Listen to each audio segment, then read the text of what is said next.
Good morning.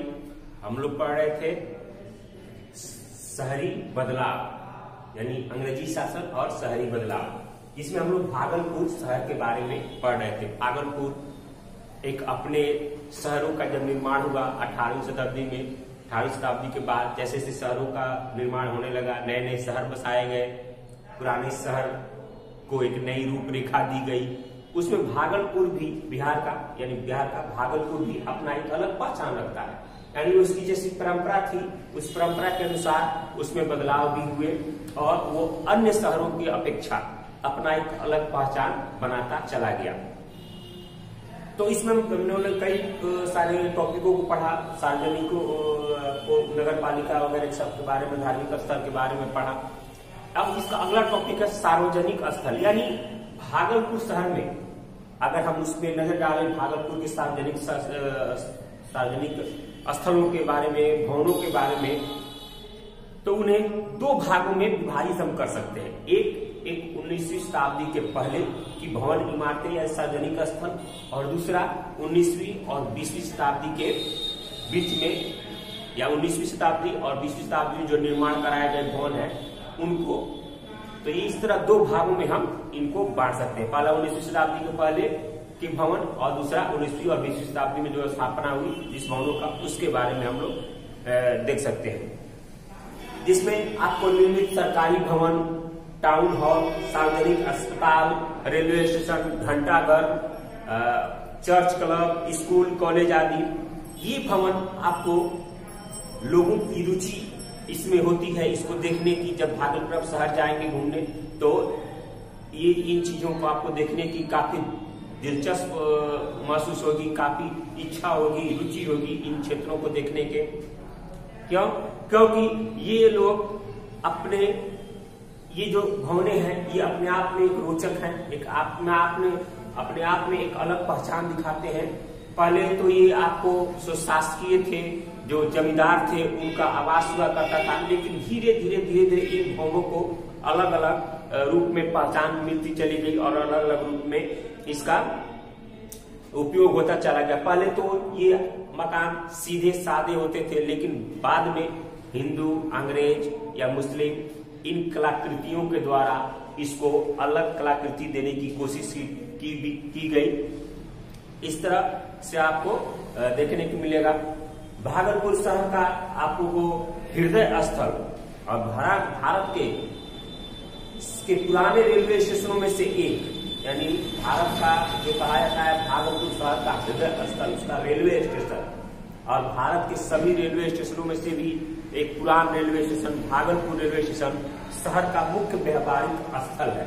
यानी आपको देखेंगे उस भागलपुर शहर का रेलवे स्टेशन जो एक भारत के अगर सबसे बड़े पुराने रेलवे स्टेशनों में से एक है, जो एक अलग पहचान रखता है, और कहा जाता है कि वो भागलपुर शहर का हृदय स्थल है।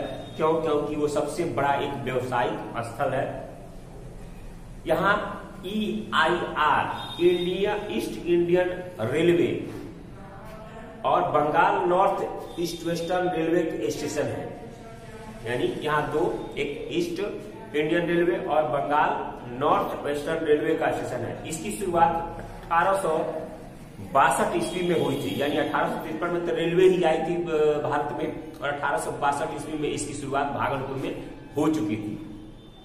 इसके कारण आम जो लोग थे वहां के, जब रेलवे का वहां विकास हुआ भागलपुर में, तो वहां के जो आम जो लोग थे उनके उनके जीवन में बहुत सारे बदलाव आ गए रेलवे के कारण। यानी उनकी जिंदगी जो थी वो काफी परिवर्तित हो गई, जो रहन सहन था उसमें काफी परिवर्तन हुए, और अपने कारोबार के लिए, व्यापारी कारोबार के लिए, श्रद्धालु तीर्थ यात्रा के लिए, अधिकारी अपने काम के लिए, और अन्य लोग रोजगार की तलाश में यात्रा करते थे। लोग यातायात के नए जो साधन थे, जो यातायात के नए ये रेलवे जो साधन थे, उससे काफी वो लोग लाभान्वित हो रहे थे, और धीरे धीरे यहाँ पर वो एक महत्वपूर्ण स्थल के रूप में विकसित होती चली गई। भागलपुर के शहर से रेलवे स्टेशन से लगभग 3 किलोमीटर उत्तर गंगा नदी के किनारे स्थित क्विनलैंड हाउस की गणना विशाल एवं सुंदर इमारतों में की जाती है। क्वीनलैंड एक इमारत का बनाई गई है वहां पर। रेलवे स्टेशन 3 किलोमीटर आपको उत्तर गंगा नदी के किनारे। उसको एक अंग्रेज अधिकारी क्वीनलैंड ने उसको स्थापना कराया था। 1780-1783 ईस्वी के मध्य उस हाउस की स्थापना कराई गई थी। इटालियन शैली से निर्मित यानी इटालियन सामानों से निर्मित ये जो भवन है क्वीनलैंड हाउस, ये काफी अपने आप में एक रोचक है, काफी एक मनभावना है, काफी सुंदर रहता है। पहले तो यहाँ शहर के स्थानीय जो जमींदार थे महाशय वंश के परेश नाथ घोष का निवास स्थान था, लेकिन बाद में क्वीनलैंड ने महाशय परिवार को 84 बीघा जमीन नियामतपुर में देकर इसे अपना नाम कर लिया, इसे अपने अधीन कर लिया और क्वीनलैंड ने उसे अपना निवास स्थान बनाया।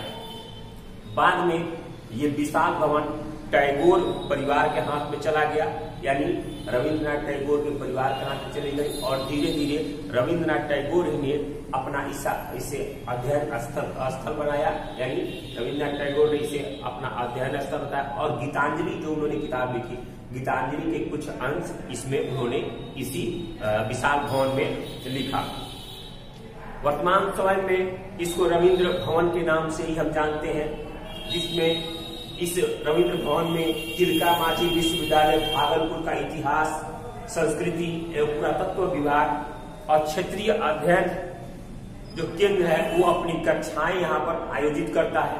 यानी बहुत सारे काम भागलपुर में होते हैं, जिसमें आप लोग देखें तिलका मांझी विश्वविद्यालय भागलपुर का काम यहाँ होता है। उसके बाद इसकी इतिहास, संस्कृति, पुरातत्व विभाग यहाँ है। उसके बाद क्षेत्रीय अध्ययन केंद्र भी अपना यहाँ पर कक्षाएं, अपनी क्लास यहाँ पर चलाती हैं। तो ये सारी चीजें उस भवन में होती है। तो ये आपको वहाँ काफी रोचक है। लोग जो पर्यटक आते हैं भागलपुर में खासकर वो इस चीज को देखना चाहते हैं। उसके बाद 19वीं शताब्दी के आरंभ में समय देखने का यानी टाइम देखने का यूरोपीय तरीका अंग्रेज शासित भारत में भी लागू किया गया था। यानी यूरोप के लोग जो टाइम देखते थे, टाइम देख के अपने काम करते थे, वो चीज अंग्रेजों ने भारत में भी यहाँ लागू कर दी गई। और काम के जो घंटे थे उसको 10 बजे से लेके 5 बजे तक उसको निर्धारित किया गया। कोई लेट नहीं आ सकता था, कोई देरी से अपने काम में नहीं आ सकता था। इसके लिए आपको जगह जगह भागलपुर में घंटा घर बनाए गए थे, यानी बड़ी ऊंची इमारतों पर घड़ी लगाया गया था, घंटा लगाया गया था, जो बड़ी दूर से ही उस घंटे पर अपने टाइम देख सकते थे और उस टाइम के अनुसार अपना काम कर सकते थे। तो घंटा घर भी वो एक अपना अलग पहचान सकता था। जहां आप जाइएगा तो भागलपुर शहर का घंटा घर चौक जो है एक महत्वपूर्ण उदाहरण है उसका। उसके बाद भागलपुर रेलवे स्टेशन 3 किलोमीटर उत्तर लाजपत पार्क के निकट स्थित टाउन हॉल 20वीं शताब्दी में स्थापित किया गया था, जहां सार्वजनिक समारोह का आयोजन किया जाता है। तो ये टाउन हॉल है जो 20वीं शताब्दी में आपको इसको स्थापित किया गया था उस समय। तो उसमें आप देखिएगा तो इसमें आजकल की जो सामाजिक जो आयोजनें हैं वो इसमें स्थापित की जाती हैं। काफी बड़ा टाउन हॉल है और एक अलग अपनी पहचान बनाता है। तो इस तरह के उसके बाद आपको भागलपुर कचहरी परिसर के निकट स्वामी विवेकानंद पथ पर स्थित सेंटिस कंपाउंड मैदान का एक सार्वजनिक पार्क है, जो ये पार्क अपना अलग पहचान बनाता है। हालांकि ये स्थिति अभी जर्जर है, लेकिन ये भविष्य शुरुआती दौर में ये अपना काफी रोचकता काफी लोगों को पसंद है। यानी अब भी देखा जाए तो भागलपुर शहरों में जो लोग पर्यटक घूमने जाते हैं इन सारी जगहों को देखते हैं और इन जगहों को ये अपने देख कर ये लगता है कि हम प्राचीन काल में कुछ कलाकृतियों को देख रहे हैं। यानी उस समय की कुछ कृति को हम लोग, कला को हम लोग देख रहे हैं। तो ये आप लोगों का चैप्टर जो है अंग्रेजी शासन और शहरी बदलाव, तो ये आप लोगों का समाप्त हो गया। अगले वीडियो में इसके हम लोग प्रश्न उत्तर करेंगे। ऑब्जेक्टिव है, जोड़ा लगाने वाला है, भरने वाला है और लघु तरीके भी क्वेश्चन है। तो इन क्वेश्चनों को हम अगले वीडियो में पढ़ेंगे। अब तक के लिए धन्यवाद।